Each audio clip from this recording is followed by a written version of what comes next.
here with Arena Tournament 24. So it looks like we have a good number of players for a few minutes before the tournament's going to start. And it looks like we're getting more and more are kind of hopping on now. Not sure if anyone's following the candidates tournament. So we have the big tournament to decide who will face world champion Magnus Carlsen. I don't know if they set a date for when that match will happen, but it should be soon, I think. So right now it looks like Jan Nepomniachtchi from Russia is leading, and then followed by Nishigiri, I believe, from the Netherlands. So it's going to be 2 rounds left, so it should be a very exciting finish. And then, of course, I'm very excited for this chess tournament, of course. Looks like we have Varus here. 14 kids with a minute 20 to go is quite good. So I know we normally get a very late arriving crowd. We have Cici here. We have Eileen, who hasn't played a tournament in a while. So Eileen is not found, is found, I guess. We have Esther here. We're missing Vincent, right? Vincent had a very good tournament. We're missing Jonathan. So right now we have, 14 players. So hopefully we'll get some more. But yeah, we'll see. We'll see how it goes. Who else? We have Puffyfoot. So I don't know if he's going to join. It looked like Sam was online. I don't know if he plans on playing. I saw, so I see Puffyfoot. Okay, good. I saw Benjamin log in. Is Benjamin going to play? Yeah, I saw Benjamin here. I think he's player, 07, I don't know, 0440 or something. We have Sarah. It's good that we're getting more girls in the tournament. We have Devin, and then we have Aiden and Jaden. So we have the three brothers. Should be a fun tournament, up to 16. We don't seem to have too many players from New York this tournament, which is a little discouraging. If we could, if we can get some more players from New York, we'd have easily like over 20, 22, 23 players probably. So it looks like only Varus is representing from the New York classes. So hopefully we'll get more. Hopefully get more players. It looks like Brian's not here yet. So let's look at some games. I want to look at Eric was here first, so we're going to start by looking at his game. So he has the black piece against Jaden here. So yeah, excellent job from Jaden developing his pieces. Looks like we learned attacking some central squares. Very good stuff. This move is a bit risky, right? Because it just gives away the pawn. So the first thing you want to ask when your opponent makes a move is what's the point? Like, why did they put the knight here? And the idea is to take the pawn. So Jaden should take the pawn here. It looks like Eric just wants to go for the 4-move checkmate, which is very, very tempting for kind of newer players to chess, but it's not really a very, very strong strategy to this move I don't like from Jaden. The problem with this move is it allows black to just pick up a tempo and then go for d5 at some point. I would have preferred Jaden to just kind of follow through with the threat. The analogy I like to use, right, it's kind of like when your parents say, like, hey, if you don't clean your room, you have to go to bed an hour early, and then you don't clean your room and your parents don't make you go to bed, like then you just never clean your room. So same thing in chess. Like if you kind of say, like, I'm going to take your pawn, and then your opponent doesn't, defend that, and then you don't take the pawn, it's kind of like your opponent stops kind of respecting your ideas in the position. They just don't believe you're going to follow through with your claims anymore. Yeah, c6 is a very nice move. Did Rune get a free point here? Okay, that's good. So we're up to 17 players. Who else? Vincent joined. I think Vincent came in 3rd place last tournament, which was his best result. So that's good. Yeah. Okay, we have another student. I think we're missing what Derek and Jeffrey normally play. Queen a5. Queen a5 is a bit adventurous. Now I'm still liking knight takes e5 for white here. I guess it does allow bishop takes f2 take and then queen takes, which I don't know. Maybe that's unclear. So maybe we could castle and then go for knight takes e5. Looks reasonable. I like c3 a lot from Jaden here with the idea of b4 attacking the queen and the bishop. c3 is a very nice move. So yeah, I think if he finds b4 here, he's going to have a very, very nice position here right away, Jaden. So we'll see if he finds this move. And you can even see like from this game already, the kids are improving. Like they're finding more natural ideas. How did Austin lost already? What happened? Okay, that's weird. Did he? He must have got disconnected. I don't think Austin's too good to lose. I don't think he got like 4-move checkmate or anything like that. But I could be wrong. I'll check later. D3. Okay, so he's trying to get his dark square bishop developed. Just this idea, right? This is just pattern recognition. So when I tell the class, like, just work on tactics, this is what I'm talking about. because when you like are able to spot these kind of positioning of your opponent's pieces quickly, like these moves b4 just come so naturally, right? Because you want to attack the higher valued pieces with the lower valued pieces. So it becomes very easy to spot moves like b4. It just takes practice. Yeah, Jaden's playing very well. So other than just missing this kind of b4 idea, he's doing a very good job of developing his pieces. And then same thing for Eric. So I'm trying to make sure I'm giving compliments to both players wherever I can. So I think both sides are developing their pieces quite well here. If I just one thing about Eric's move so far, I think if he would have played the queen to b6 and kind of created this battery on the f2 pawn, I think that would have been a bit more logical of a choice than queen a5.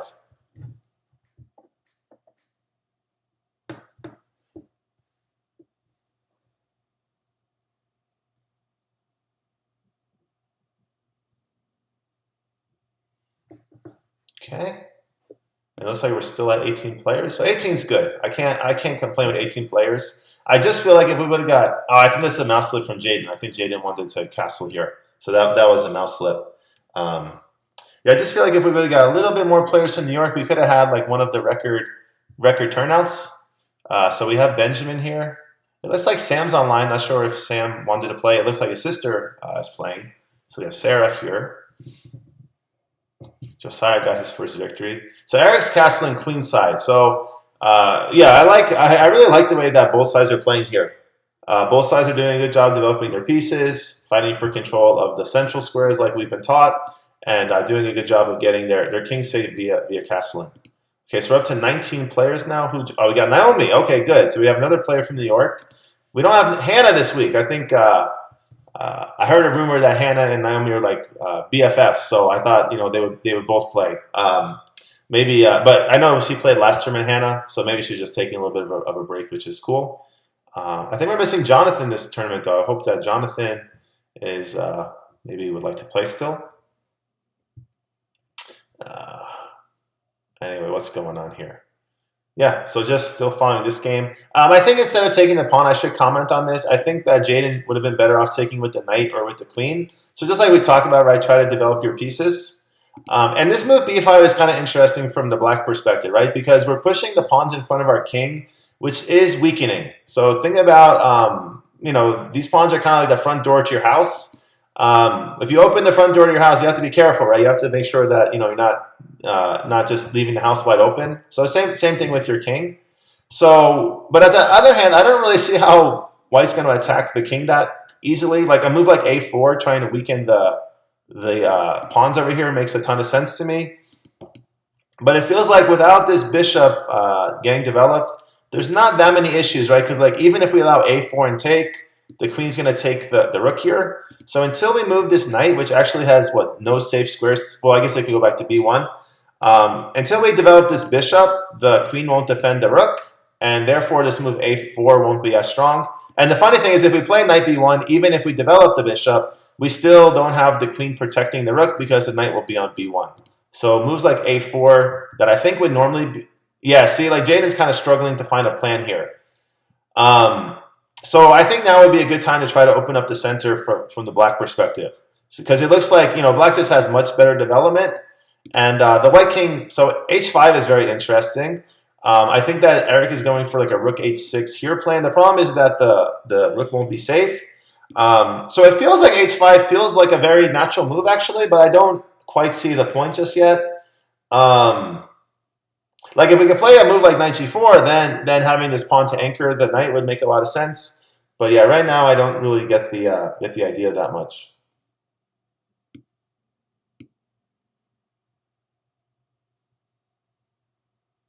How come Devin doesn't have a game right now in Austin?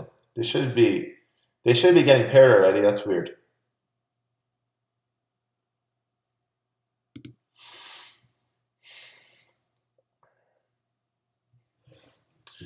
Yeah, very nice move from Jaden. So we had the free pawn there. Yeah, I think that d5 was very important. How long was that pawn hanging, by the way? I guess after we castled queenside. Yeah, I didn't. Geez. Yeah, after we castled queenside, I guess we could have just taken an f7. Okay, that's something I should spot a lot quicker. Anyway, h3. Yeah, again, this was the key decision. I think if Jaden would have taken with the knight or the queen, he would have been like much. He would have been better here because this b4 move is a threat, and then also we can threaten moves like d4. So I think knight takes would have been very, very logical here. Take.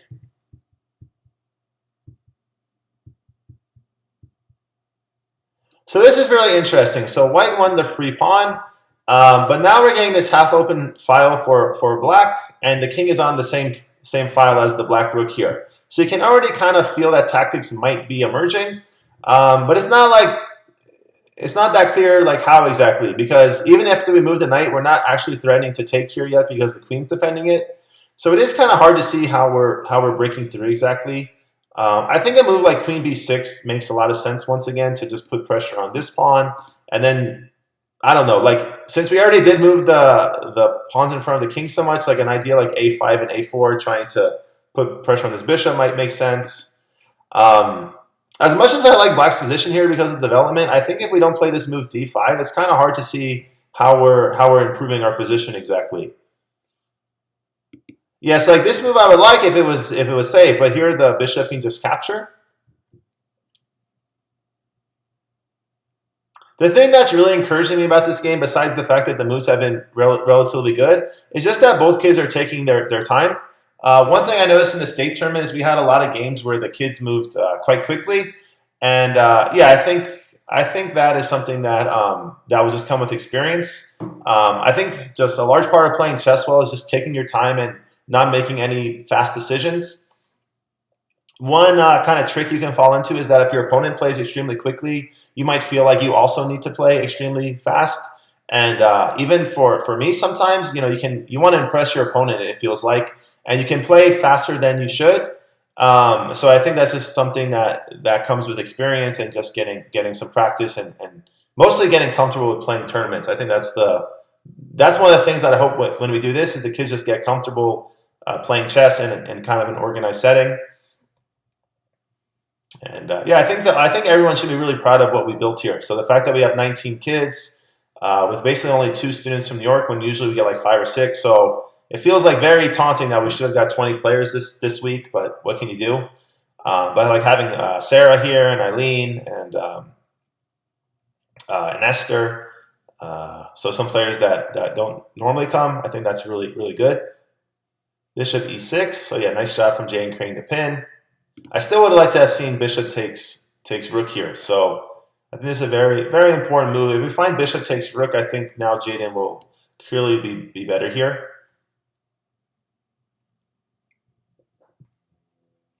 Another real positive thing is when I look at these games, there's a lot of teaching moments. So when the kids are first learning and they're just hanging their pieces, it's hard to teach that much. Like basically just say like, don't give away your pieces, and then you can give like some examples of like, is this piece safe? Is this piece not safe? Stuff like that. But this is like an actual game of chess, and we can learn a ton from this because the kids are getting their pieces developed. So all we need to focus on as black when we had the lead in development was trying to open up the center. So a move like d5, trying to open up the position, I think would have been very, very good for black since they had better development. Yeah, one of the things you want to do when you're up in development is try to open up the position. All right, rook g1. Okay. So we're getting our rook to this half-open g file. c5, yeah, this is interesting. Interesting stuff here. Very interesting.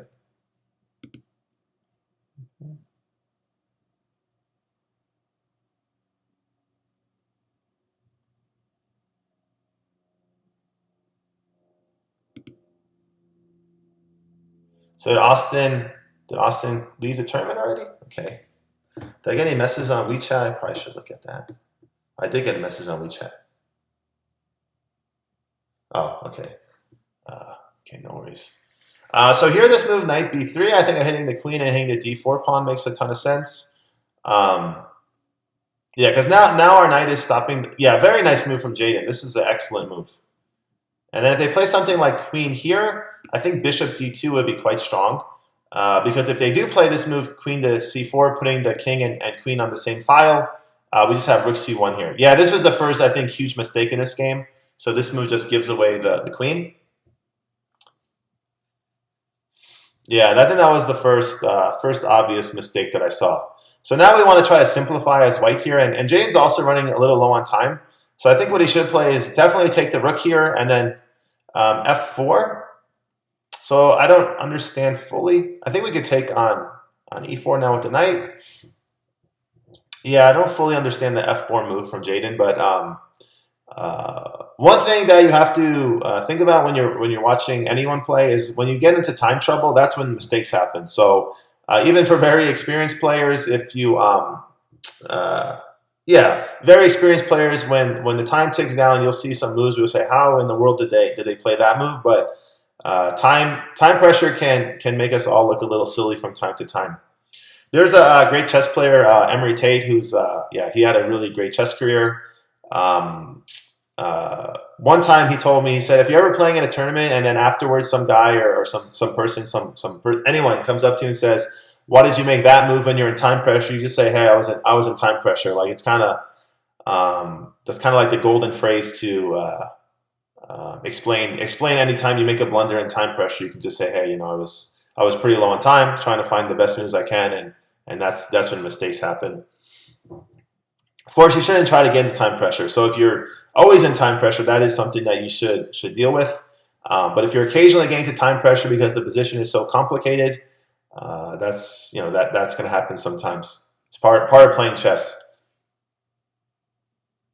So what's going on? So we got Vincent at 2 out of 2, Josiah, okay, Benjamin, got Nathan at 1 out of 1.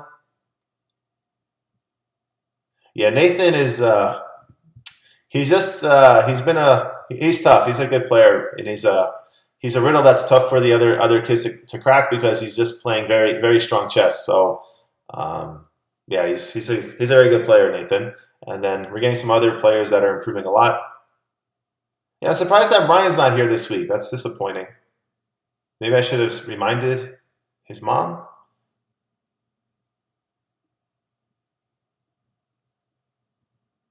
Sometimes with the older students, I just assume they'll remember these things, so I don't usually send a message to them in the group chat. But maybe I should have sent them a message. So here we're threatening a checkmate and one move here with Queen E8 with the Rook roller. And yeah, I really like the way that Jaden has played this game. So he should both players should be proud. Eric should be proud.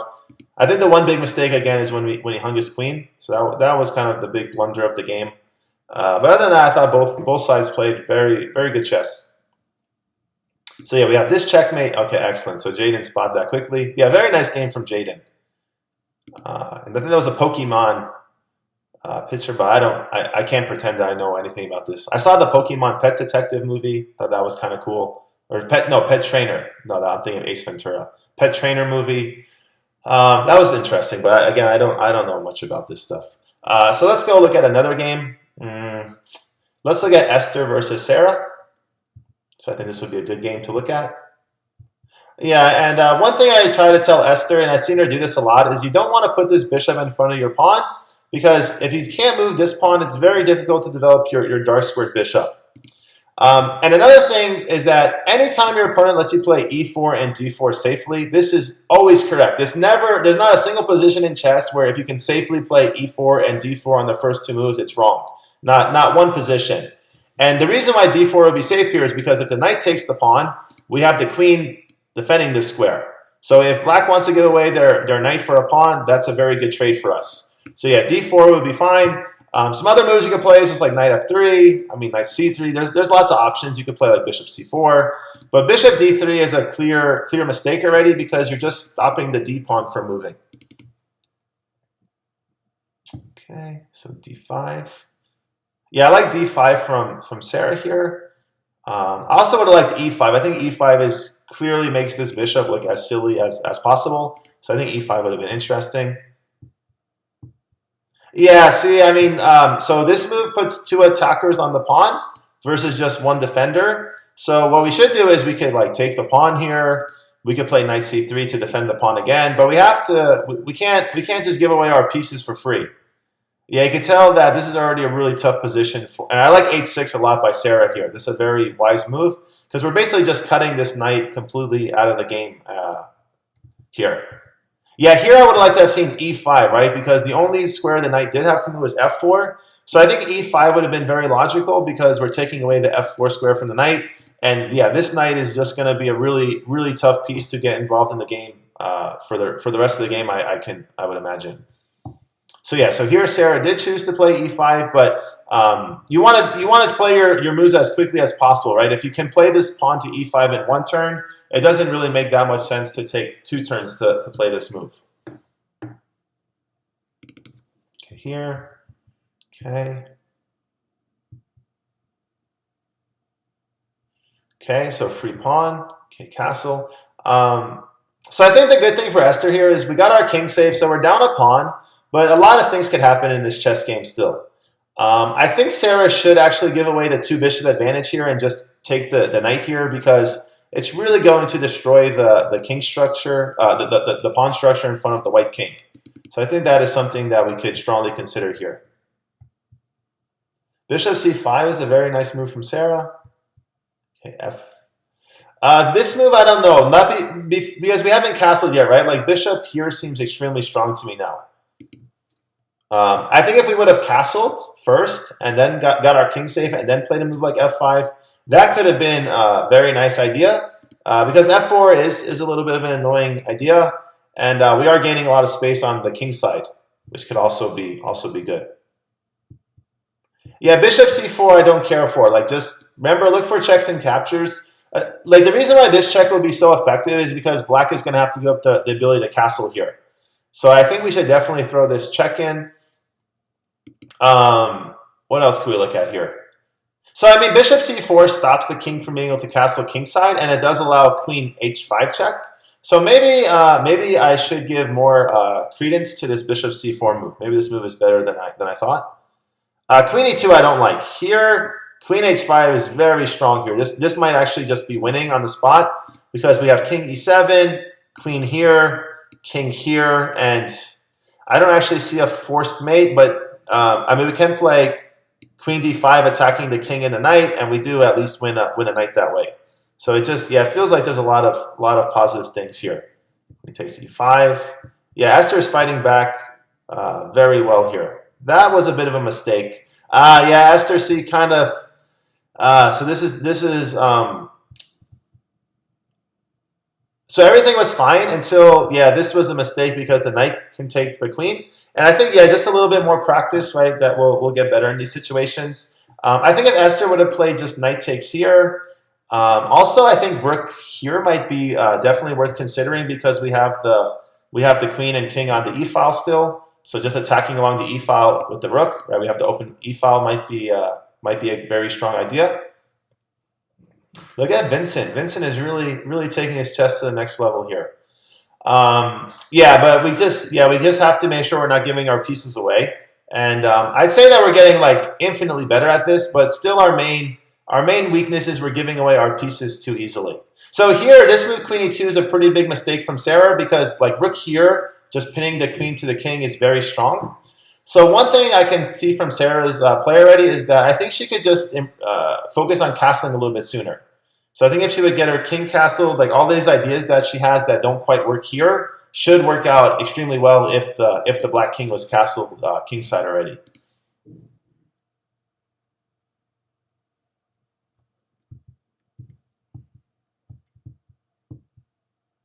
So here we have knight e5 check, winning the queen. So that's well, that's a huge turn. That's a huge turn. Now it's anyone's game again. So anyone can win this position. It feels so okay. Fighting for the e file, very nice decision from Sarah there. Oh, and one thing I really should point out, right? The reason why we spend so much time in chess class working on tactics is just for reasons like this. The fact that Esther was able to find this tactic just comes from practicing tactics, right? Just working on spotting different patterns in your chess positions is going to help out a ton. Okay, rook d1, very nice job from Esther fighting for control of the open d file. Okay, let's see, 5, knight d6. Okay, b4. b4 is interesting. I don't think b4 is going to quite work out. So basically, I think, yeah, Sarah, I think, should have simplified. This move I also, I don't know. Like here we have this move. So, and the thing that kind of, no, that just hangs the knight here. Oh, and also we have the back rank checkmate. So see, Sarah spotted the tactics much faster than I did on this one. So yeah, so we had the king on the last row, can't move forward. So what I was going to say, I think we have to play knight here attacking the bishop. And then if they play something like bishop e2, that would stop the rook from coming to e1. So we should have the opportunity to play rook here, I believe.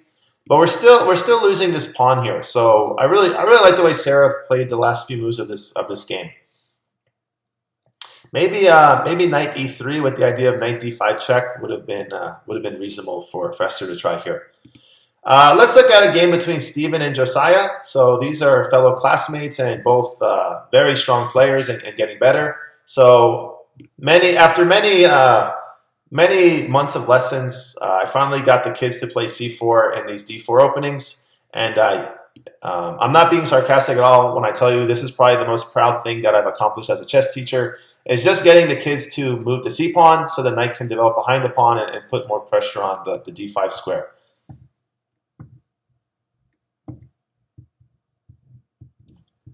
So I think one thing, like probably we're giving away our bishops for knight a little bit too quickly. Like we can make this trade whenever we want. So to me, it just makes a ton more sense to get the king castled or do some other stuff first. And remember, even though the bishop and knight are worth 3 points, most people consider the bishop slightly more valuable than a knight. So it doesn't really make all that much sense to make this trade. And another thing is that actually these double c pawns are very strong here because they just add a lot more pressure against the central square. So like for example, white can take here, and then however black captures back, they can play c4 and just put additional pressure on the d5 central square. So white should have a very good position here. H3 is the first move from Steven that feels a bit unnecessary. I don't really get why he played h3 here because like the knight doesn't really want to move to g4, and since this bishop is blocked by the pawn, there's really no piece that we're trying to prevent from moving to g4 here. So h3 doesn't feel all that necessary. c5. I would prefer keeping the tension on the central squares. I would just castle here. I would castle and then probably my knight feels like it wants to head to e5. I maybe even play knight e5 right away is also an idea. Even a move like bishop d2 I think is fine here. Queen b3, putting more pressure on the d5 square, and this pawn also makes a ton of sense to me. What in the world? Huh? Why did white resign here? Hold on.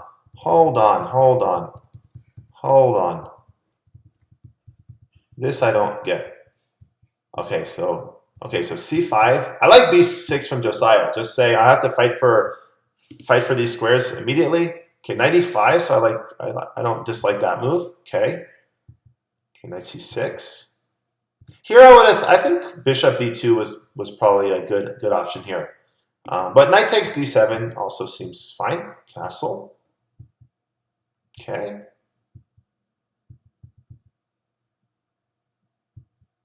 Okay.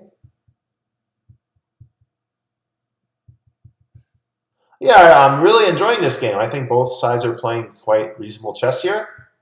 I think bishop a5 with the idea of putting the bishop on b6 could have been a very nice idea for white here, just to kind of have the bishop and pawn working together. And you also stop this rook from being that active on the b file. So that's another idea.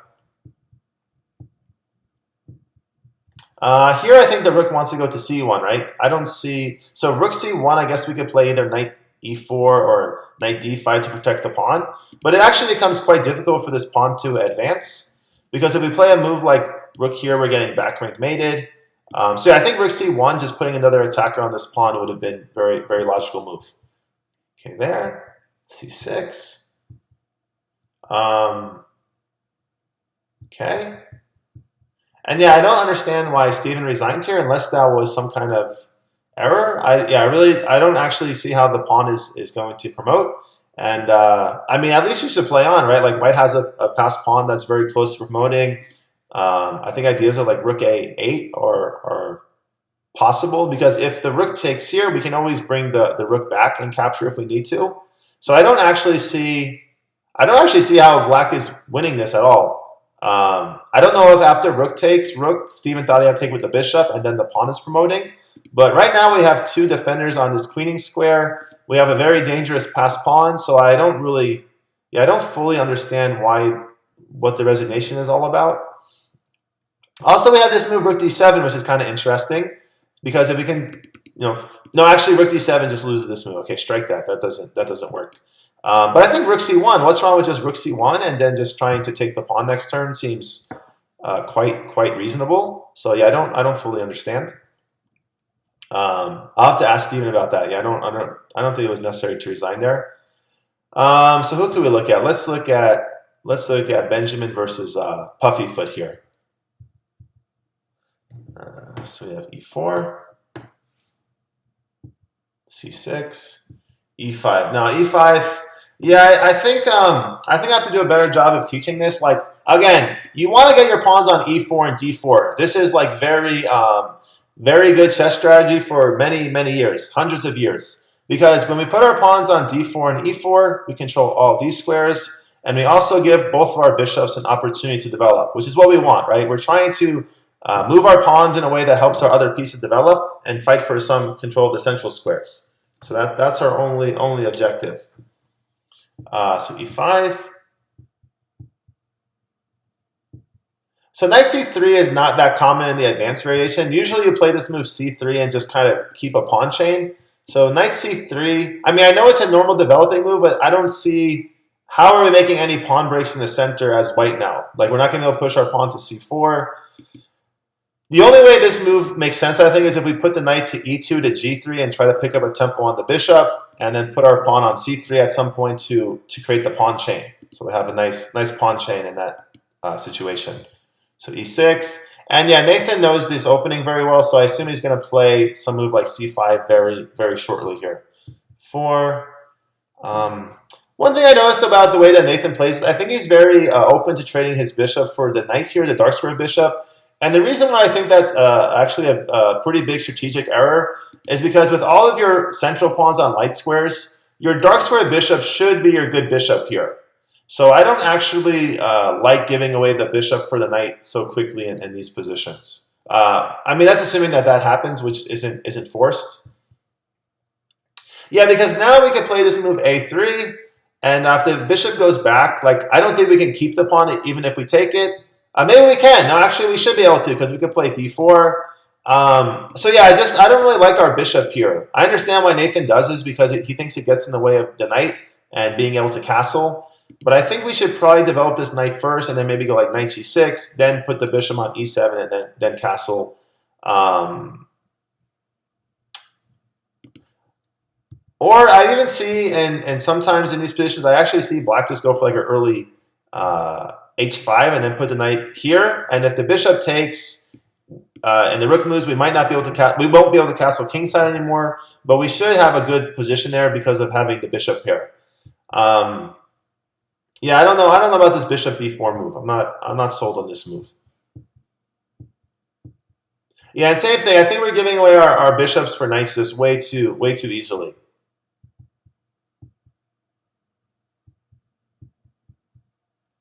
And yeah, I would say that white is doing fine here. I'd say that there's no reason for white to be worse.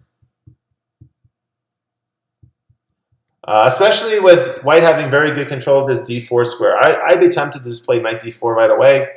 Or castle, one of the two. It looks like he castled queenside here, Benjamin, which I'm not a fan of at all. I don't like that move. And I'm gonna explain why in a second. The reason I don't like it is because our king is on this half-open c-file, and yeah, and also this bishop is just dominating the king. So I really don't like this at all. Like it feels to me like Nathan can play a move like a6, and after the pawn takes, we don't even have to take back. We could probably just move our rook here, and if the pawn wants to take again, I think a move like rook here, and this has to be very close to crashing down here. Also, a move like rook c4 with the idea of being able to win this pawn seems very reasonable. Yeah, see, we didn't even see the moves. You could just feel that the white king is just way too weak here, way too weak. And that's just another thing that comes with experience. So, okay, so I guess we couldn't castle kingside because of the king would be in check. So what we should play is knight d4 and castle kingside. And even though our knight's going to be pinned for a bit, it's actually perfectly fine because there's no black pieces that can easily attack it. Like knight c6 is not safe.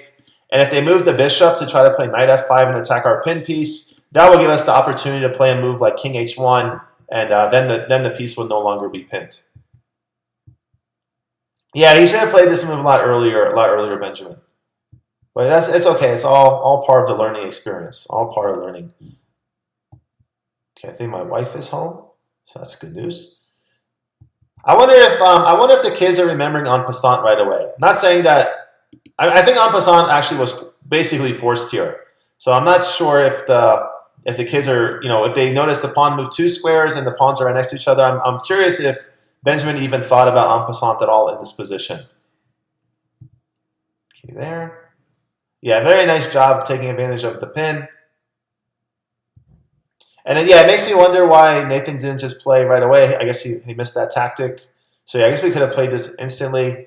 And yeah, it just goes to show how bad the king is on this position because, I mean, rook d4 is a very natural move. It just feels like a nice blockading move to stop this pawn from moving. But tactically, it doesn't work because of the queen capture. So I don't. Yeah, I mean, it's just like almost impossible to find shelter for the white king here. It just doesn't belong on the queen side. It definitely should be on the king side, preferably tucked away on this h1 square, if anything.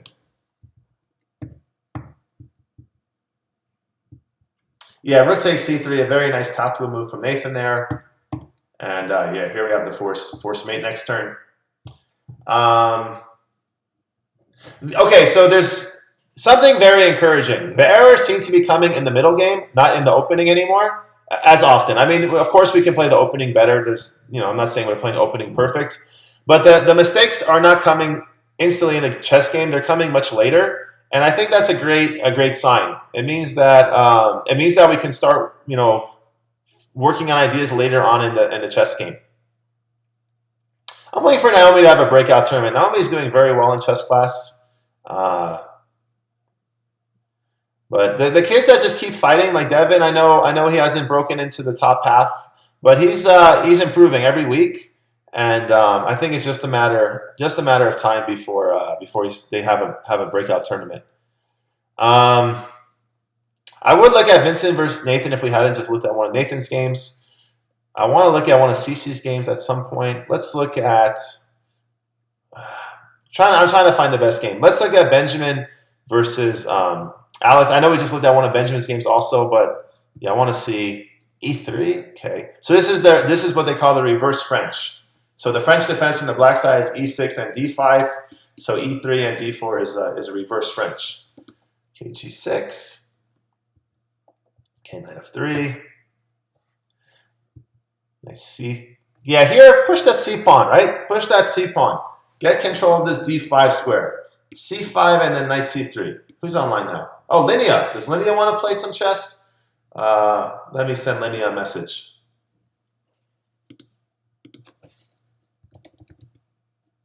I think the chess.com doesn't work so well with usernames. Like sometimes it says if you type in the first 3 letters of the username, it should pop up, and as you can kind of see, it doesn't.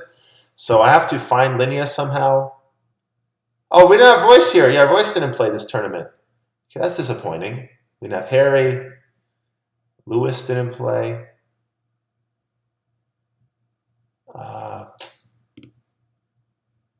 Where is Linnea?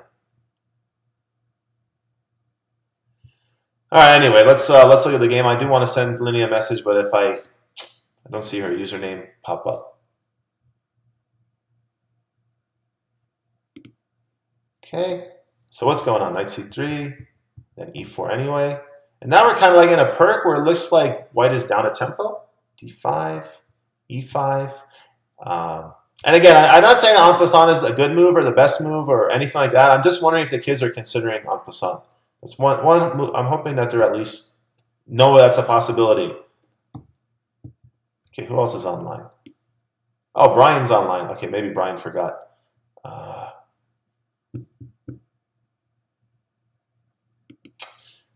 I really should find Linnea because if she's online, it probably means she wants to play, and she's one of the youngest players we have. So I definitely should help her join the tournament.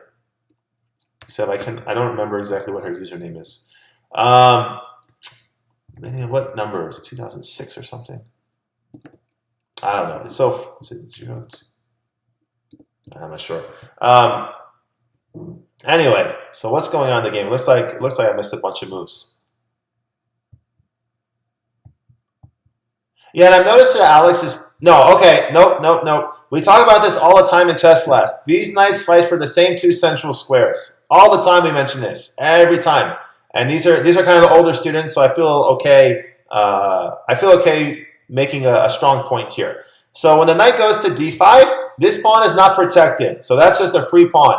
And again, we talk about this a ton. I ask the kids so much, I almost feel bad about it because, who likes to be asked a question that they've already been asked 100 times? But the reason I ask it so much is because we keep missing it in our chess games. Like here is just a free pawn, and that's a huge advantage for black. If we get this pawn for free, where we just want a central pawn, our knight's on a very good central square, the knight can come to c5 attacking the bishop. White's position is extremely fragile already. Yeah, so this went from a position where Alex should have been crushing to now it's still anybody's game.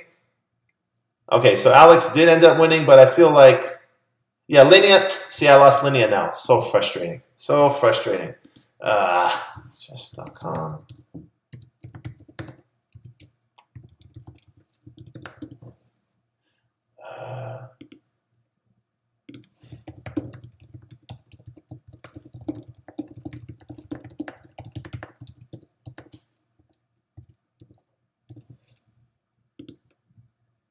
Code does not match. It looked exactly the same. Okay, let's try this. All right. Let's go back to the tournament.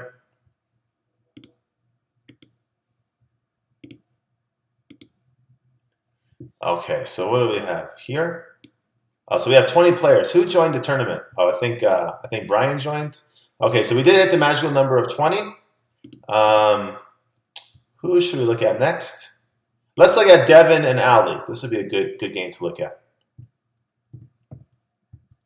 I still can't. Yeah, I can't talk Devin into playing c4.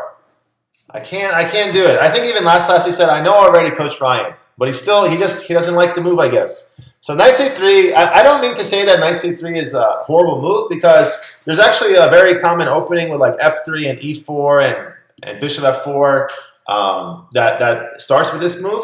But the kids aren't ready for that opening, right? That's like a very advanced opening to learn. So I'm trying to teach them the classical way to play chess before we look at some more advanced stuff.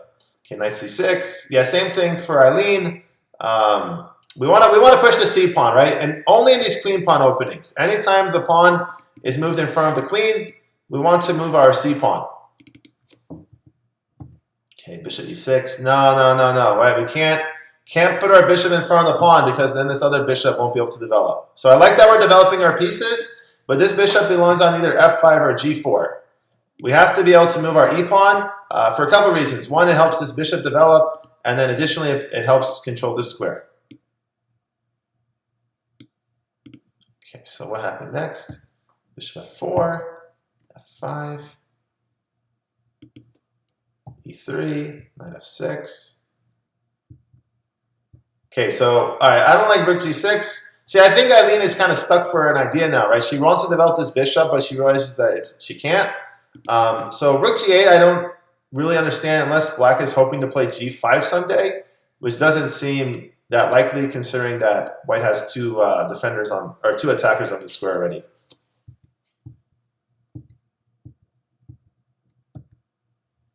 Very good development from Devin. So he got his king safe. He put both his rooks on central files. So I think this kind of becomes a part of the game where we just need to do more practice on the guess the move because this is the middle game, right? And there's no easy way to teach middle game. The only thing that I can say that I think will instantly help the kids is once your pieces are developed, the next step is to improve your pieces. So a move that's jumping out to me is knight e5 because we want to improve our knight, attack the queen, attack this knight. So once you get your pieces developed, the next step is how can you improve your pieces? Okay, looks like Josiah's taking a little break. Okay, so G5. Here I would have just taken, right? This is not a safe pawn. We have 2 attackers versus just 1 defender. Okay. No, the queen's under attack. Every time your opponent makes a move, what's their idea? Also, this is not a safe square for your rook.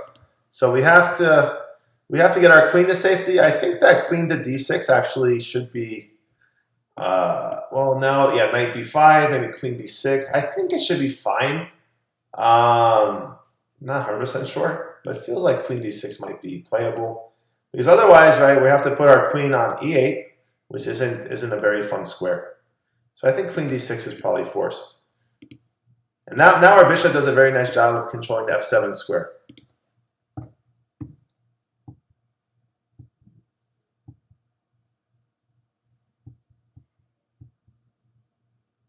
Yeah, now we'd really love for our e-pawn to be moved, right? Because then we can capture here.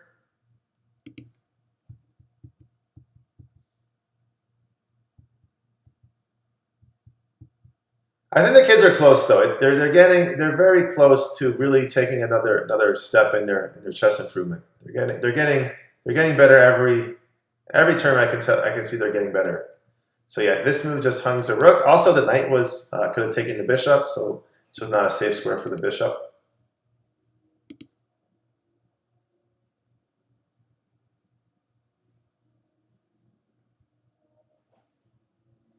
Yeah, so I'll just bring the bishop back. I think we can take the pawn, right? Take. Yeah, I'm really proud of Eileen for fighting back here. So it looks like the material is even now.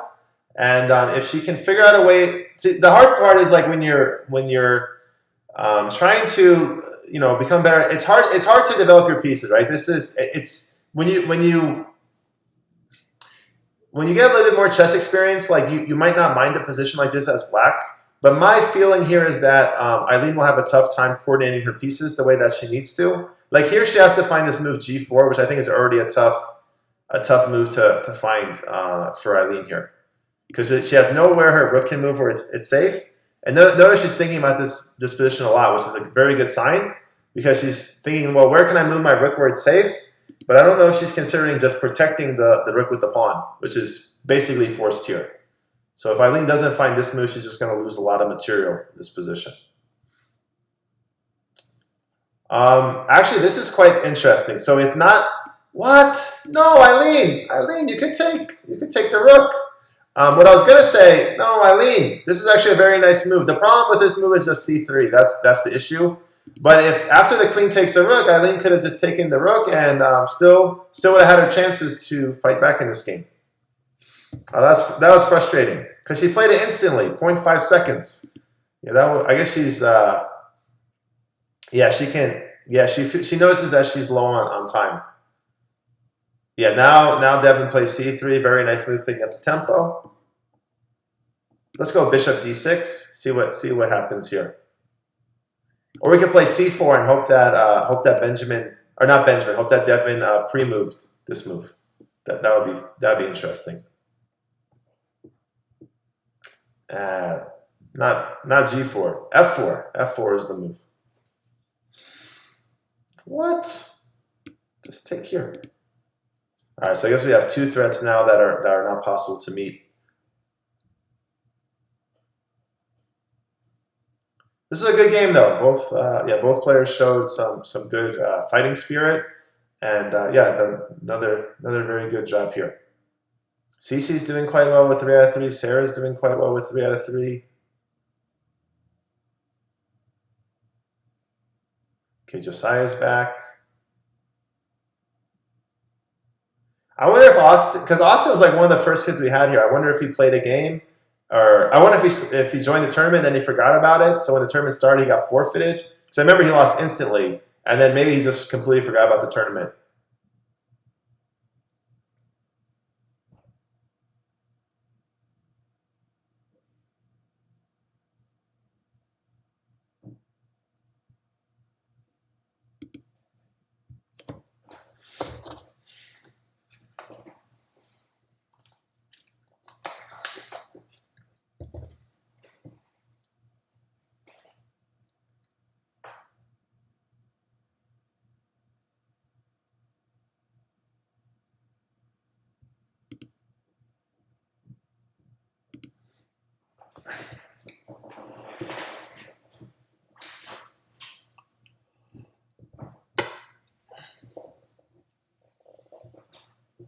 What now with Varus? Is he still playing, or did he? Yeah, he's still playing. Okay. I'm actually surprised that Varus isn't doing better in the tournaments because in chess class, I'm really noticing a huge improvement. So I think that his knowledge just hasn't translated to the games yet. Yeah, that's just giving away the bishop here, Eileen. What in the world? Oh, it's Austin? Okay, Austin officially went offline. So here you have a back ring checkmate, right? Oh, very nice. Very nice. I thought that Devin, excellent. I thought Devin was going to take the rook here. So very nice job giving this back ring mate. Okay, awesome. Let's look at Sarah versus Alex. I think this will be interesting. So, okay, looks like Sarah looks like she's down quite a bit of material here. He's doing very good with the perk, Alex. He's really seems to enjoy this opening. So that's very important, chess. Just finding openings that fit your style. A4 is interesting. A6. Okay. Yeah, too much moving with the bishop, right? We got other pieces that should get involved. Can't just keep moving the same piece over and over again. I'm noticing that Sarah doesn't castle very much, so I think that's one thing I want to talk to her about her in her games. It's very important. Like, not saying we have to castle this instant. I'm not saying that. But I'm just noticing that it feels like she's not considering castling as an option. And it might be because no one has taught her that. So she's only been in the chess class for 1 week with me. Her brother took lessons for a while.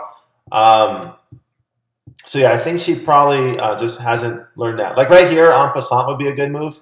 That's another thing I'm noticing that the kids are not remembering en passant.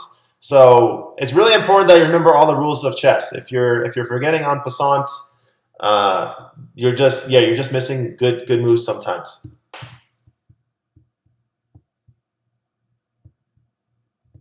See, yes, Alex remembered en passant, and that's why Alex is winning this game. Okay. And then this happens to any chess player of any skill level. Once you realize you made a mistake, you get like a little frazzled. You get like confidence sinks a little bit, and then that leads to more mistakes. There's a Russian saying that I really like. It says that mistakes come in twos. So it just means like once you make one mistake, this is just as true for life as in chess. You're generally going to make another mistake because either you get panicked or you kind of overcompensate. So there's mistakes come in twos, they say, which I think is a really great saying, not just for chess. Bishop there. This one I don't really understand. I would have just played bishop here because we're up so much material. Try to trade off the bishops.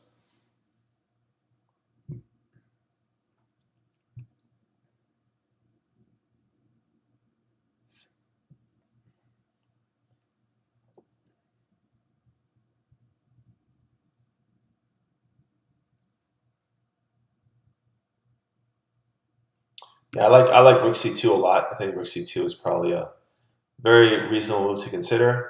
Yeah, especially after bishop c1. I really like rook c2 here. Because now we have to play bishop to bishop here. I believe that's the only move that doesn't lose material. We had the option to play rook d3 before, but not anymore since now the bishop's hanging.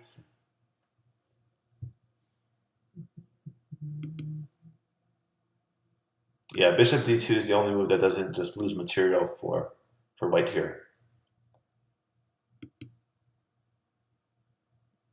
Alice might be going for the Kasparov game. Kasparov he played this game where he won, where he didn't even move his queen, and he was very proud of that, Kasparov.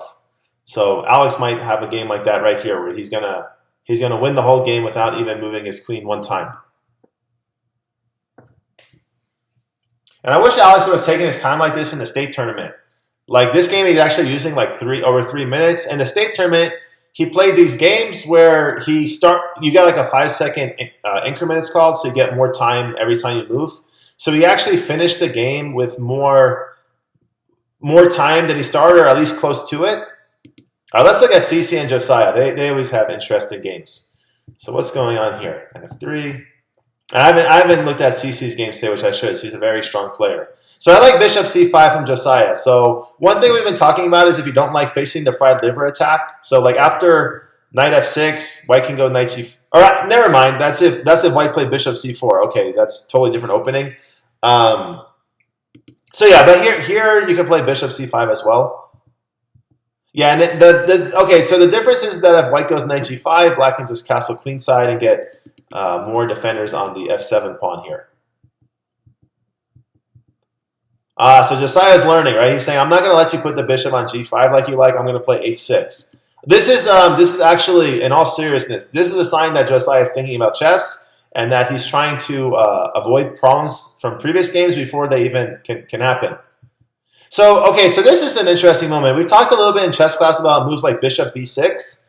And the point of bishop b6 is that if the dark square bishop takes your bishop, we take with the a pawn, and now we get this half-open a file. So we have talked about this idea. The problem with this move is that I think the center might actually be quite strong for white here. So yeah, I really like d4 from CC. Yeah, and now we just have very nice pawn structure. This is fantastic. Bishop's here. Yeah, queen d3 getting out of the pin. I really like the way CC is playing this. Rook e1. I might use my other rook, right? Because we do have this half-open f file.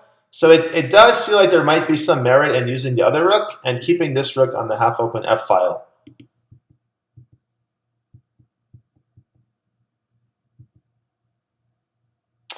See here, CC took with the queen and hung this pawn. So that's another reason why I think the rook was probably better here, so we could capture. I think even if we capture with the pawn, though, it's probably not that bad. But taking with the queen here is a pretty big mistake. But we'll see what happens. I mean, CC's knight on d5 is very formidable still. It's protected twice, and it's right in the center of the chessboard.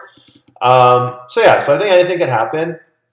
I think CC should try some move like b4, maybe. The reason is because it's best chance of a blunder.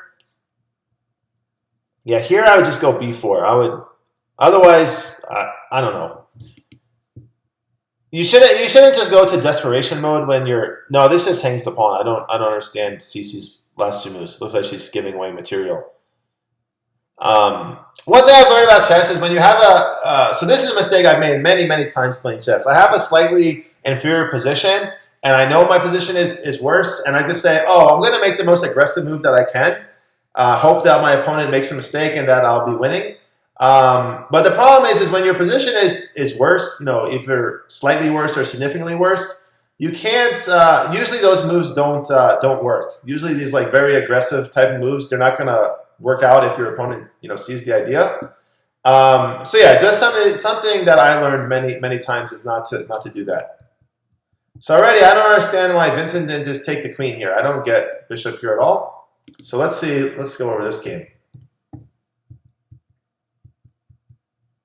We have a Stafford Gambit. So Eric Rosen, he does a lot of chess videos, and he likes the Stafford Gambit a lot.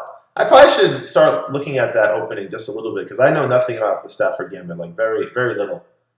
I know like every gambit, right? You're trying to get better development for your pieces, trying to get your king castled sooner and get better control of the center. But the specifics of the Stafford Gambit, I'm not that familiar with. Yeah, I don't understand why didn't just take the queen here. I guess he probably forgot Vincent. Sometimes it's amazing to me how quickly Vincent has improved at chess. Yeah, it's pretty impressive to me how fast he's improved.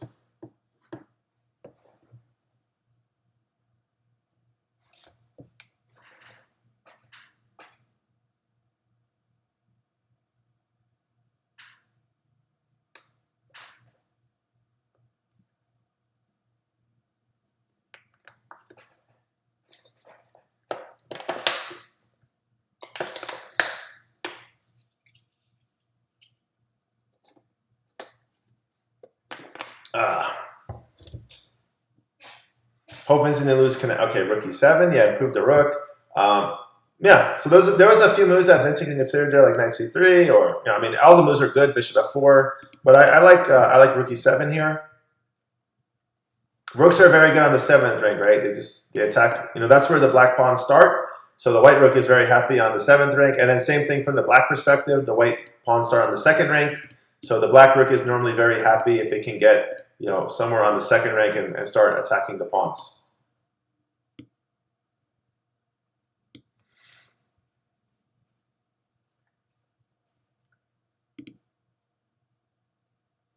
I like this move from Aiden a lot. Queen d8 is a very nice move.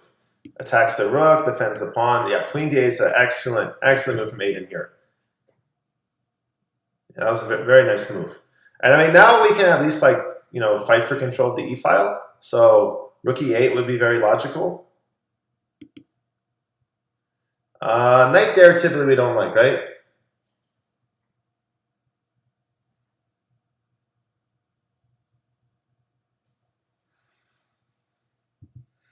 I'd probably just play Queen d2 or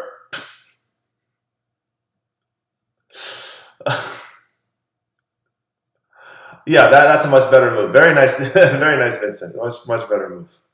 Jeez. There's another expression, right? Always look at a chessboard through the eyes of a beginner, and that was a good lesson for me right there. I should have to, yeah.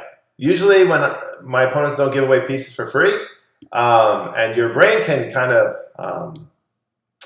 ignore those type of moves, which is really bad. So that was a big mistake by me there. Yeah, so nice job from Vincent grabbing the free knight here. And yeah, now we have some cool tactic. We have knight e7 and knight g6 with the h-pawn's going to be pinned, so that will pick up the rook. Yes, I think knight here should be good. Or, geez, knight takes queen is better. Okay, come on, Ryan, come on. This is pretty pathetic of me. Yes, take the queen. Jeez, Louise, this is horrible.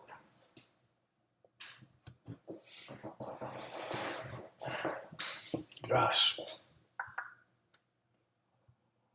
Yeah, Vincent is just putting me to shame. He's just spotting these free pieces much faster than I am, which is a good thing. Good thing about being young. I tell the kids, don't get old. I say stay young as long as possible.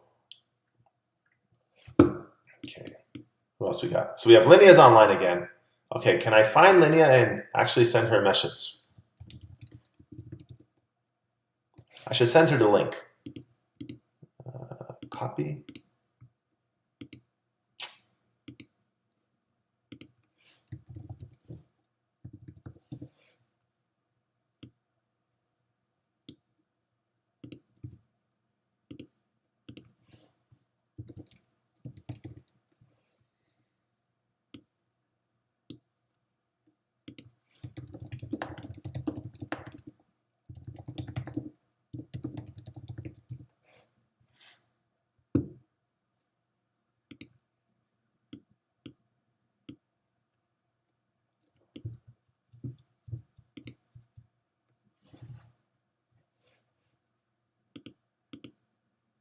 I like to get one of Brian's games. I don't think I looked at any of Brian's games this tournament, so I don't know if he's still playing.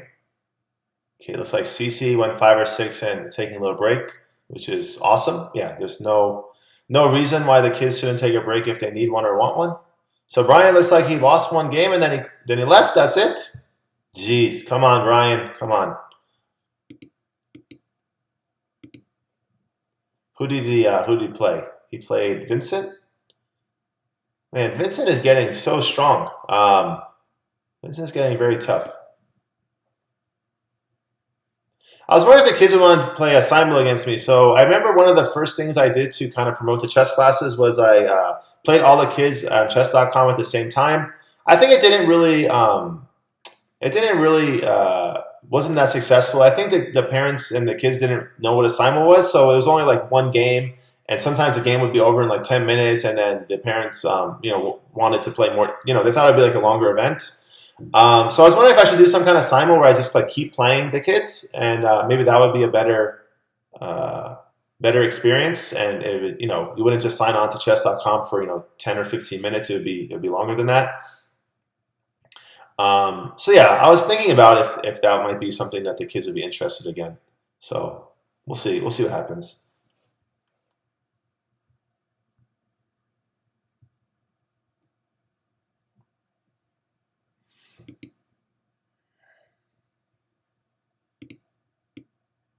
Okay, Lenny went offline. Okay, no worries. Yeah, Anson, he told me he was going to play, and no Aaron. I don't know where Derek and Jeffrey were. So we're missing Jonathan this week, missing Kimmy, missing Ray.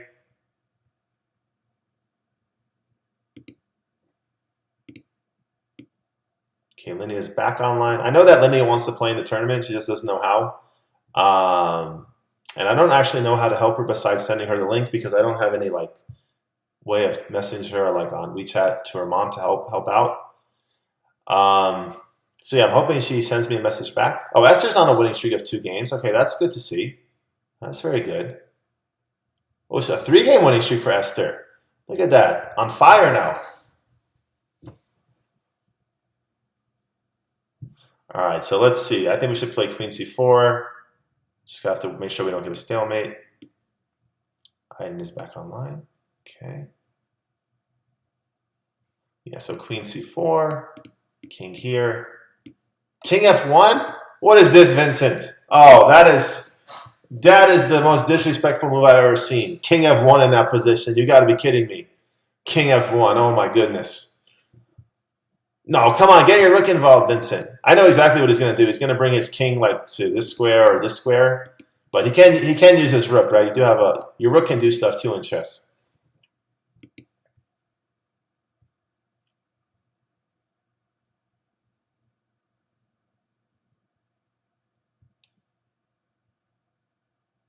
Hope we didn't freeze here, Vincent. That would be bad. Or maybe did I freeze? Okay, I froze. What? You don't need to do that. See, that it's not a rook, it's a queen, right? The king actually can't. The king actually can't attack a queen. Oh, you went for that checkmate? Okay, very nice job. Very nice. All right, who should we look at? Who's Esther playing? So this is on the 3-game winning streak. Is she having an opponent? She's playing Iden. Okay, let's see another Esther. I don't think we looked at any Iden's games today either, so this would be good. What in the world? Queen G4. Queen G4 is just going to run to D5, and then we're going to have some trouble. Knight F6 is also a very good move from Esther here. I might go for D5 there, right? Because it's more likely. Oh, Iden. Oh, no. Okay. That's not good.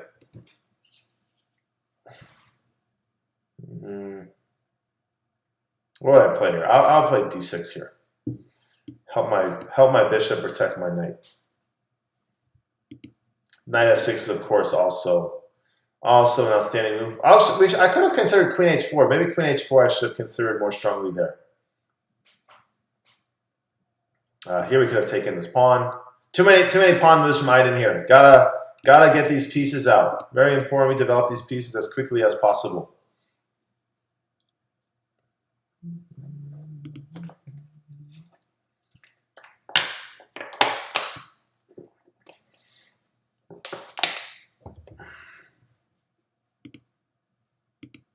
So what's the stands? We have Nathan taking a little break here.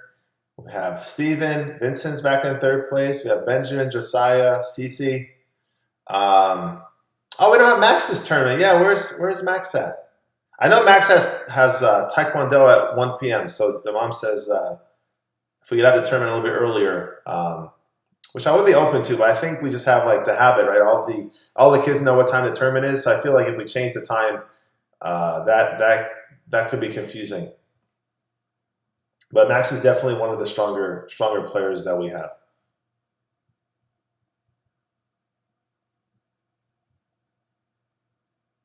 And yeah, I think Nathan, he would have had a very good chance of doing very well in the state tournament, potentially even winning the whole K through 12.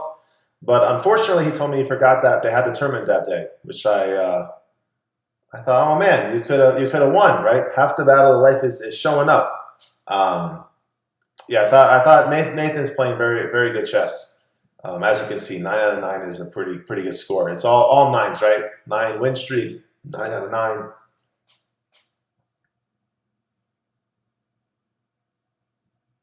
I think Sarah is going to take a huge leap. As soon as I kind of teach her the importance of getting your king castle, that's going to be a huge improvement for her chess. And then Esther with a very nice tournament.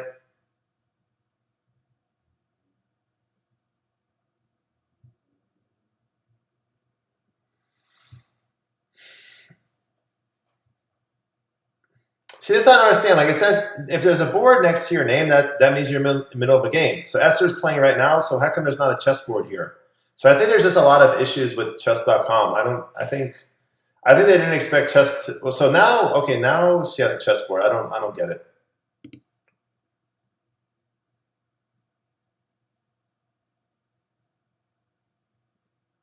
I noticed Nathan doesn't send me any 1-minute challenges anymore.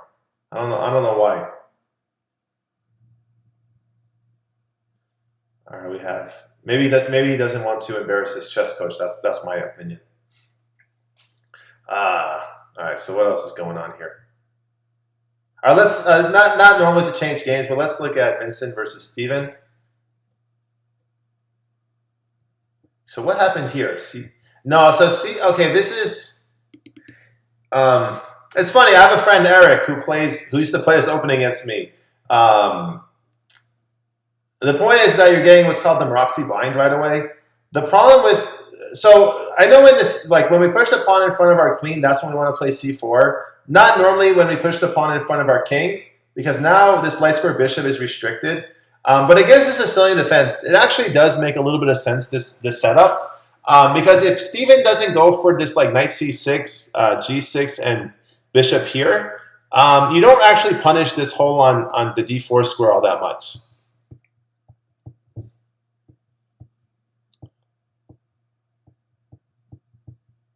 I mean, this is a very high quality game. I actually just played a game in this exact position against Steven. Not this Steven. Not Steven. I'm sorry, Stuart. A gentleman by the name of Stuart, and we played like a daily chess game. I believe we had the same exact position. I was playing the black side. I don't actually like this kind of triangle pawn formation from the white side all that much because it's just very hard to get this d4 pawn push in. But I mean, my point is this: like Stuart's a very strong chess player, and the fact that the kids are playing this well already is very encouraging. So the problem is that this move, knight here, is a big issue. So Vincent has to play either queen here or bishop to d1. Otherwise, this move knight c2 is coming very quickly because the bishop is also hanging. So there's two threats here: knight takes bishop and knight here, and there's really not. Excellent move from Vincent. Excellent. The problem though still is like this is a really nice piece for black here. I really like the knight on this square. I'm guessing I would probably play bishop e3 and try to trade the bishop for knight. Yeah, Vincent is playing extremely well. Extremely well. Okay.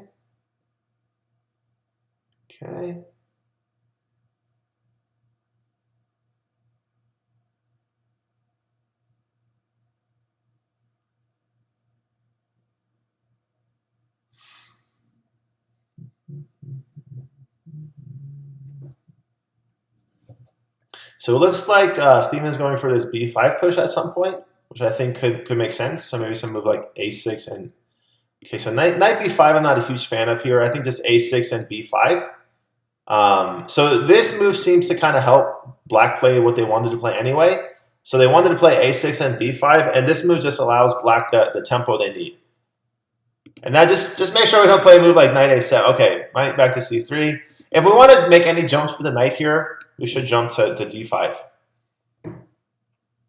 And jumps are all the cool kids are. That's how the cool kids are explaining how knights move these days. So like Svidler and Jen Shahade, all the cool kids, and Yasser and Maurice, they all call these jumps. So the knight is jumping here.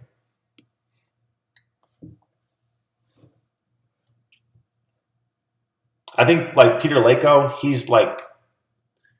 he's a great one of the best at analyzing in the whole world.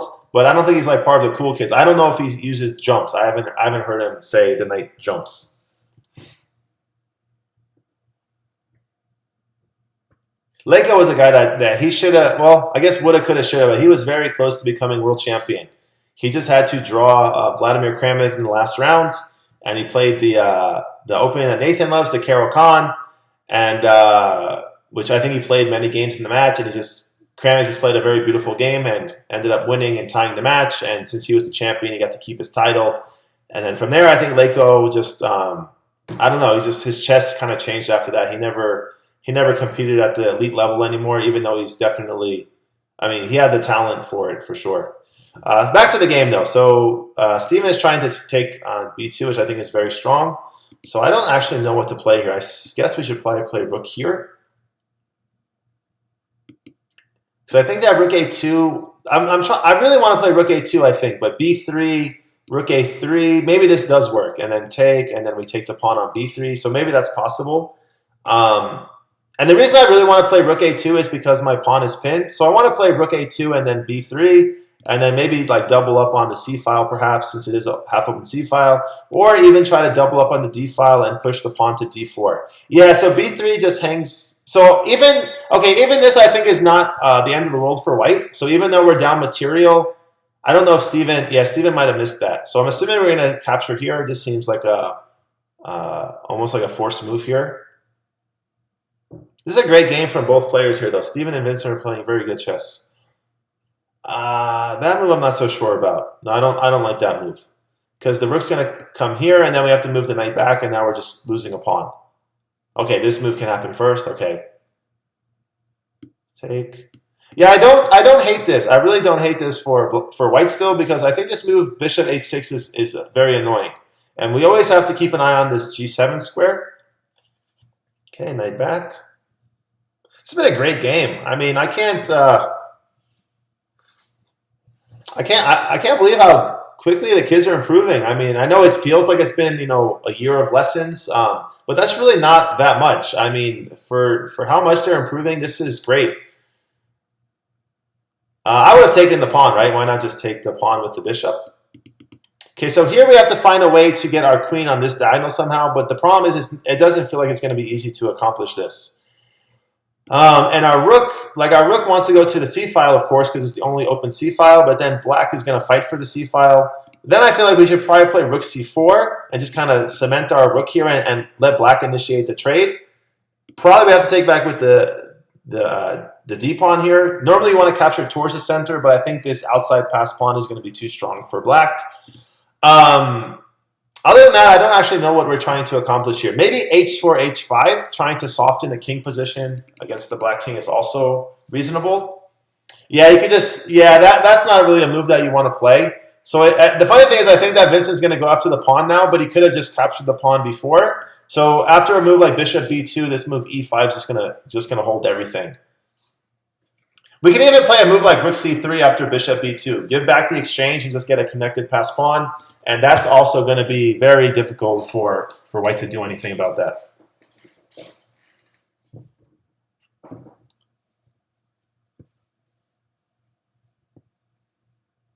The only thing that Steven has to avoid is playing a move like e5 and allowing queen f6. As long as he doesn't play e5 here and allow queen f6, he's going to win. Very nice move from Steven. Very nice move. Yeah, here we're just going to double up on the c file. The reason why we should probably double up on the c file is I think we're going to win this pawn at some point by force. And why? I mean, I guess it doesn't matter that much because we could always just move the rook back. But my point is mainly like, why give our opponent the open c file if we don't have to? Yeah, this is a nice move from Vincent. Very nice move. Well, I guess, I don't know. I guess it doesn't quite work take, and then we can't take because the rook's protecting it. But I like that Vincent is finding these tempos here. Rook c2. That move I don't really get at all. Yeah, here we're just going to take the pawn, right? I don't see why not. Yeah, I didn't get this move. There's a saying in chess: the hardest thing to do is win a one game. So I could tell that he's better here, Steven. But how do you convert this? Because now we gave white these two connected pass pawns.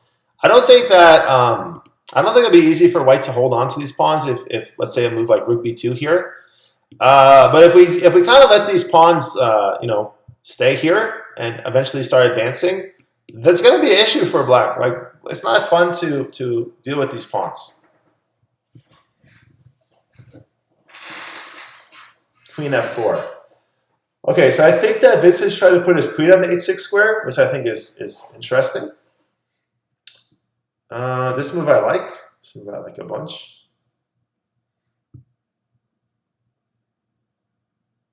Yeah, this is a very, very nice move from Steven. Very nice move. The reason is because it's attacking the bishop, And we don't have a good way to defend our bishop, so the bishop basically has to move, and then black does win the b3 pawn, and that should solve a lot of the issues, a lot of the future issues, right? Because now we take this guy, we're trying to take this guy.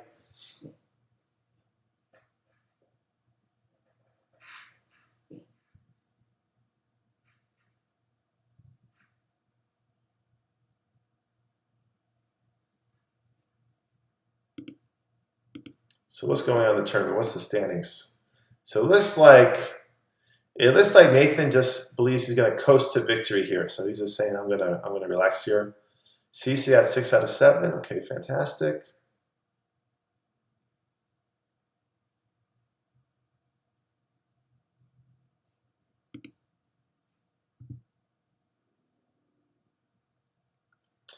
Oh, sorry. Sorry about that.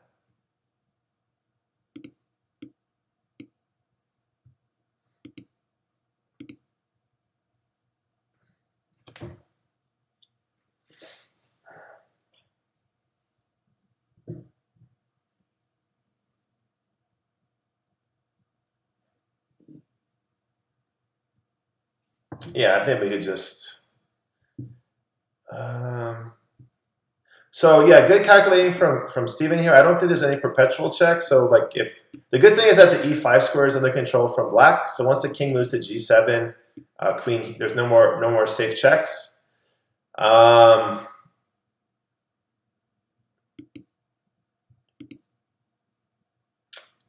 E5 is going to get, you're getting mated here, right? Take, and then rook here, and this is going to be a forced mate. But I completely understand why Vincent played E5 here.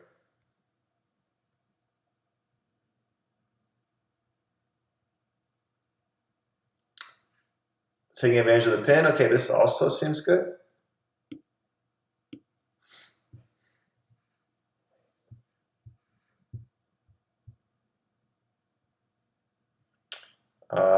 Well, that's interesting. Okay, but here we have a mate. So that was interesting. Though. I like Vince's idea here just to control the g2 square.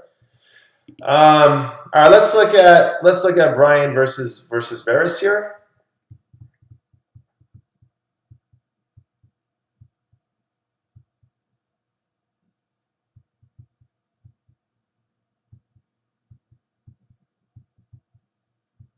What an interesting position. Yeah, very nice job from Brian here. So basically he goes for this knight takes e5, which is a old and very nice chess trap. Because now with the knight and bishop on these two squares, we can play d4 attacking these two pieces. So very nicely done from Brian.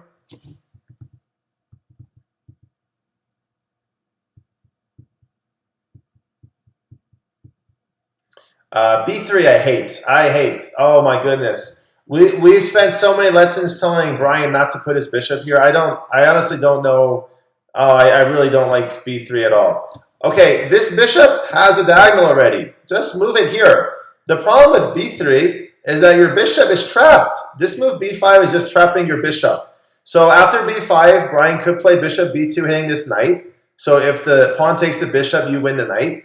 The issue, though, is what if the knight just moves? The knight moves here, and now your bishop is still trapped, and you're just losing a piece. So yeah, I've told Brian this a lot of times. This is not where the bishop belongs, and you can't just trap this other piece here. We actually spent last lesson, we worked a whole lesson on trap pieces. So this is like a self-trap. You're trapping your own piece here for no reason.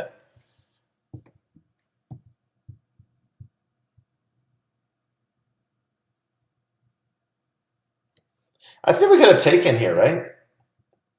Because if we had taken, take here with check, attacking the bishop, we could play bishop e6 here, and yeah, this bishop is just completely trapped. It's just so frustrating. Yeah, there's no way to untrap it is the problem, because even after this move, we play b5, bishop here, and c4, and the bishop is still trapped. There's just no avoiding that. All right, so let's see if do we have a pin piece here. What we want to do is we want to attack the pin piece again. So let's see if Brian will play f4 here.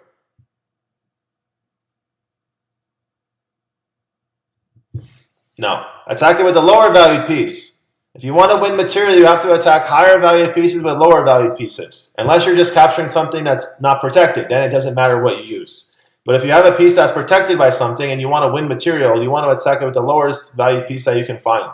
So F4 is just a very straightforward attacking a pin piece and winning the knight for a pawn.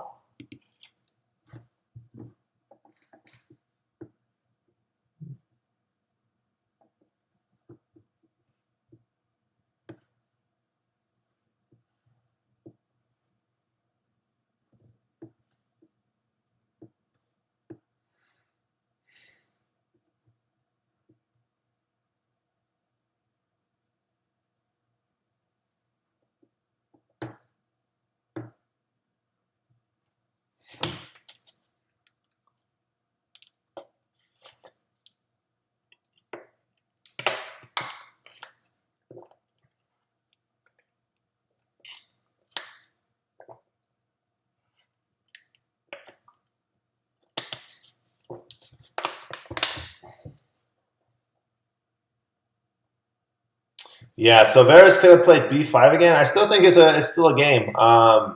Even here, like this move b5 is always possible. So I'm assuming Brian's going to play rook here. Although even a move like rook e2 and then moving the other rook to the d file seems very logical.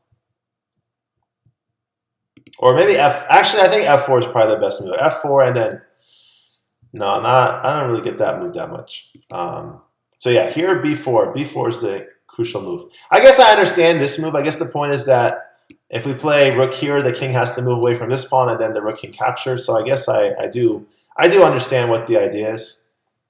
So yeah, I think that Brian should play rook d1 check here. That's what I assumed. Well, I don't know what he's going to play, but I think that's the best move for white here.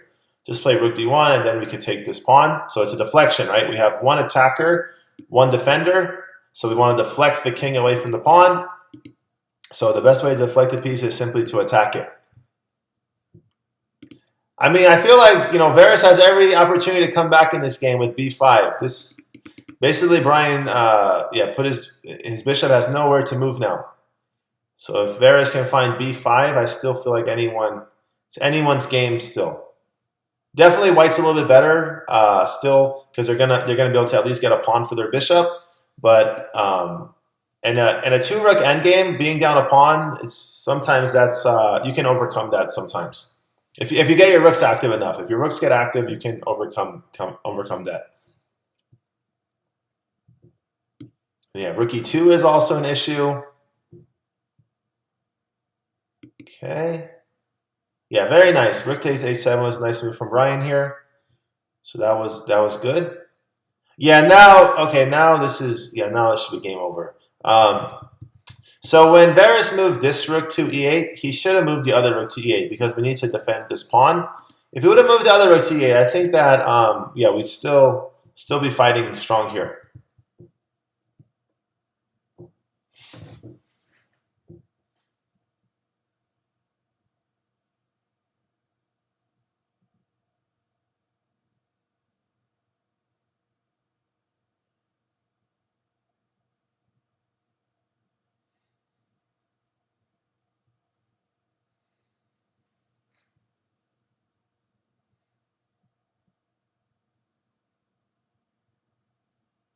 I don't know. I still feel like mistakes can happen here. Like it's very easy. Brian could play like this move and fall into a back rank checkmate.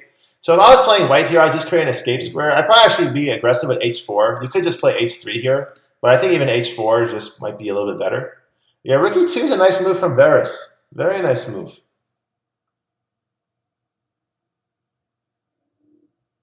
And I think if it goes like, let's say rook takes g6, rook takes here, then Brian will have the opportunity to play b4 and get his bishop. His bishop won't be trapped anymore. So here's an interesting moment. I think Varus will play here, okay? And now this move, rook takes c2, is coming. Okay, good, very nice move from Brian. Very nice move. So basically he's creating an escape square for his king. So we should play, I think, rook here and then rook here.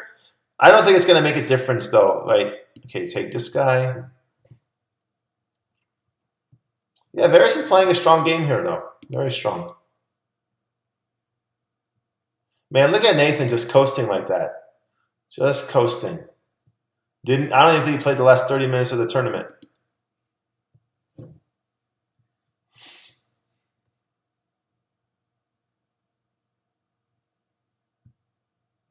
I don't know what I like here. I guess h4 seems very logical. h4 and push the pass pawn and go try to get a queen. You can see that this bishop did nothing though for Brian the whole game. It just it was a spectator. h4, very nice move from Brian. Push him, baby, like Yasser Seirawan would say. If anyone's looking for the latest in chess EDM music, there's a group that made a song based on Yasser Seirawan saying "push the pawn." It's pretty popular in chess circles.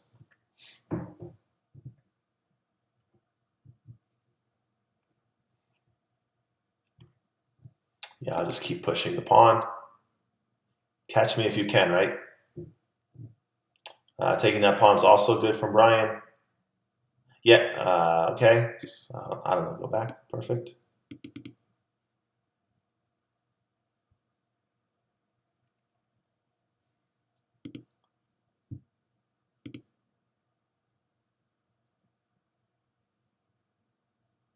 This is a great tournament, though. I think we saw a lot of very good chess this tournament. All the kids should be proud of themselves. Yeah, it's a good tournament.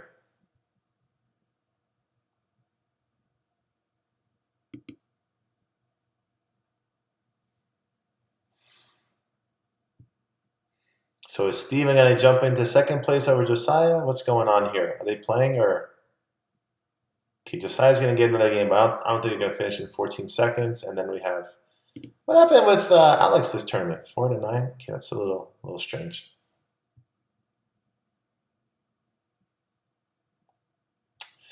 So we have Nathan in first with a perfect score.